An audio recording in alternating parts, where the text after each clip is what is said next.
Максимально эффективно использовать инвестиционный потенциал региона, наладить взаимодействие с федеральными органами и международными финансовыми организациями. Такие цели стоят перед участниками выездной сессии Восточного экономического форума, которая проходит в эти дни в Якутске.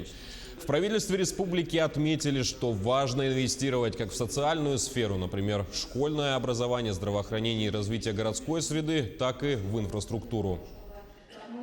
И основная целевая задача, которую мы ставили перед собой, принимая решение о проведении выездной сессии, это, конечно, организация работы с международными финансовыми организациями по привлечению инвестиций, приоритетные инфраструктурные проекты.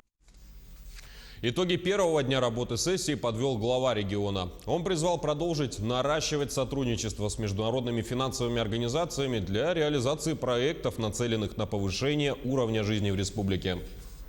Дальнего Востока. Сегодня развитие Дальнего Востока идет достаточно динамично. Нужны колоссальные средства, на мой взгляд, сопоставимые по своим размерам с той суммой, которая в целом по стране выделяется на национальный проект. Потому что развитие Дальнего Востока – это приоритет нашей страны на весь 21 век. Задач стоит очень много. И, конечно, это требует колоссальных, еще раз говорю, в том числе и финансовых средств на развитие, в том числе и инфраструктуры для Дальнего Востока. Для строительства ряда инфраструктурных объектов, которые нужно решать уже сегодня, тот же Ленский мост, те же вопросы развития социальной инфраструктуры, энергетической инфраструктуры, средства должны привлекаться уже сегодня. И с этой точки зрения как раз стоимость этого привлеченного капитала будет гораздо ниже, если будут здесь использоваться средства международных финансовых организаций.